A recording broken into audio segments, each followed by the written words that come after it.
This is the story of how Disney theme parks went from an accessible family vacation to something most Americans can no longer afford. Back in 1995, a single-day ticket to Magic Kingdom cost $37, and today, that same ticket runs up to $209, which marks the first time in Disney history the price has crossed $200. That number only scratches the surface of what's changed. Visiting Walt Disney World or Disneyland in the 1990s meant experiencing a completely different place, one where reservations didn't exist and smartphones weren't necessary. You bought a ticket, walked through the gates, and stood in line with everyone else while the skip-the-line system cost absolutely nothing extra. 45% of families visiting Disney with children now go into debt to make it happen. Internal Disney surveys reveal a sharp downward trend in guests' intent to return that started in late 2023, and even Disney's own CEO has admitted they may have pushed pricing too far. Here's exactly what happened. The numbers tell the real story here. A single-day adult ticket to Walt Disney World ran $37 to $38 in 1995, which adjusts to about $76 in today's money. Disney's lowest tier tickets now start between $109 and $139, and peak pricing hits $209 at Magic Kingdom. That's not inflation, that's 44 to 176% above what inflation would predict. Annual increases at Disney parks have averaged 6 to 8% since opening day, roughly double the average inflation rate over the same period. Annual passes paint an even more dramatic picture. $210 bought you a Walt Disney World annual pass in 1995. That same top-tier pass now costs $1,549. Over at Disneyland, the premium Magic Key sits at $1,899, representing a 138% jump from just a decade ago. February 2016 brought tiered pricing for the first time, splitting the calendar into value, regular, and peak seasons, and that system has only expanded since. Disney's CFO confirmed in November 2025 that airline-style dynamic pricing is coming, where costs fluctuate constantly based on demand. The Wall Street Journal calculated that a family of 4 spending 4 days at the parks now averages $4,266,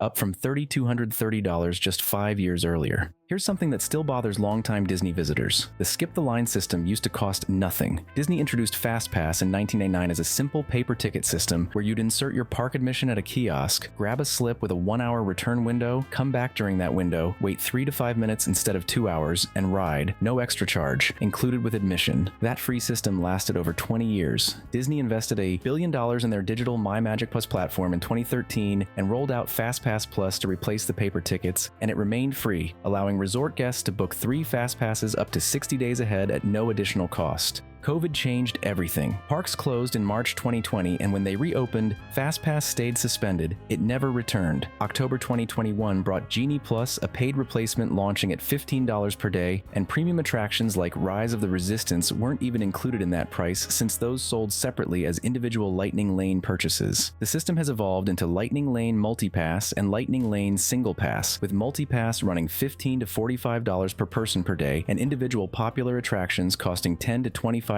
each, per person, per ride. Disney launched the Lightning Lane Premier Pass in October 2024 for guests wanting unlimited access. The price ranges from $119 to $449 per person, per day. A family of 4 on a peak day can spend over $300 just on skip-the-line access, which was free throughout the entire 1990s. The business reality behind this shift became clear when reports showed Lightning Lane generated over $720 million in pre-tax revenue at Walt Disney World alone between October 2021 and June 2024. Anyone who visited in the 90s rode attractions that no longer exist, and their closures still sting. 20,000 Leagues Under the Sea at Magic Kingdom shut down on September 5, 1994, and Disney didn't bother announcing it ahead of time. The ride required 11.5 million gallons of water and cost too much to maintain, so the submarine sat abandoned for years until demolition finally came in 2004. Mr. Toad's Wild Ride had operated since opening day in 1971, and Disney closed it on September 7, 1998, with only 6 days' notice. Fans organized Save the Toad campaigns and regular toad-ins while creating protest merchandise, and the outcry grew intense enough that Disney stationed security at the attraction.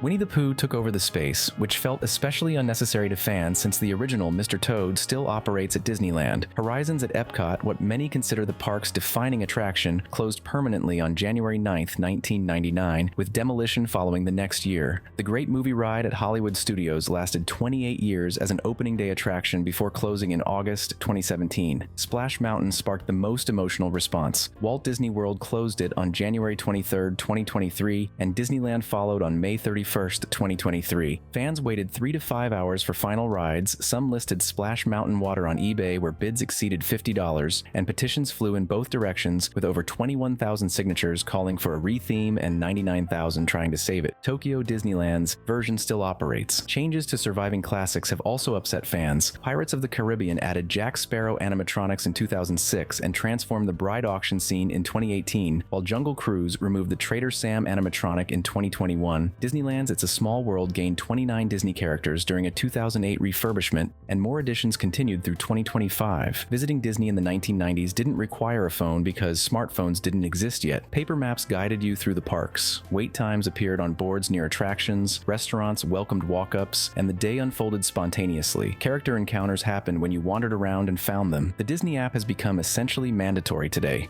Lightning Lane bookings go through it, virtual queues require it since attractions like Tron and Guardians of the Galaxy demand booking at exactly 7 a.m. or you might not ride at all, and mobile food ordering has become the standard at quick service restaurants. Hotel room keys, park tickets, PhotoPass photos, dining reservations, and real-time wait times all live in that app. Technically, you can visit without a smartphone since guest relations and cast members can assist, but one travel site described that experience as significantly diminished. A 1990s Disney visit meant spontaneity. A Disney visit today demands strategy, advanced planning, and constant phone attention from morning to night. Cast members stand behind every Disney experience, and their situation reveals another transformation. Reports from 2017 and 2018 exposed Disney workers earning $9.77 per hour after 15 years of employment. A 2022 union survey at Walt Disney World found 69% of cast members struggling to pay housing costs monthly, while 39% worried about becoming homeless. Estimates suggest 10% of Walt Disney World cast members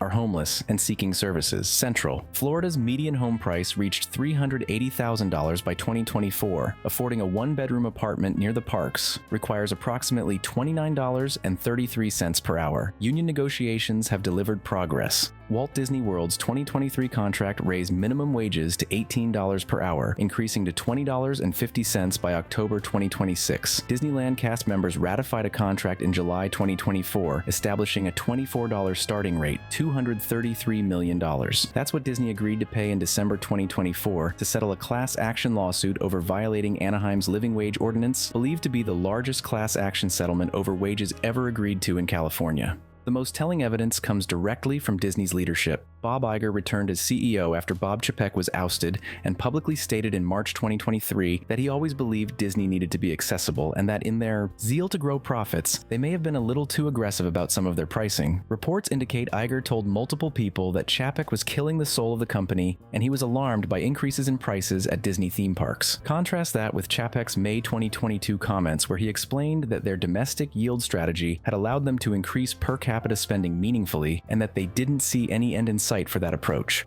The Wall Street Journal reported in February 2025 that some inside Disney worry the company has become addicted to price hikes and has reached the limits of what middle-class Americans can afford. The Disney of the 1990s wasn't perfect. Peak days brought 2-hour waits at Space Mountain, and popular dining required planning. Annual price increases happened back then too. The fundamental experience was different though. Showing up, buying a ticket, skipping lines for free, eating without reservations, and creating memories without going into debt were all possible. 74% of Americans now believe experiences like Disney vacations sit financially out of reach. Turkey legs that cost around $10 in the early 2010s now run nearly $15. Churros under $3 have climbed past $6. Magic bands that came free for resort guests now cost $35 to $90. Magical Express, the completely free airport shuttle, disappeared entirely in January 2022. One longtime Disney fan captured the shift by saying the corporate side of Disney just seems so much more in your face than it ever was before, resulting in a major decline in the magic. The parks still create moments of wonder, and families still make memories, but anyone who remembers what Disney felt like in the 90s recognizes that today's version operates as a different place entirely. That sharp downward trend and intent to return, Disney is watching it closely. Whether they'll act before more families decide the magic isn't worth the cost remains the question nobody at Disney wants to answer.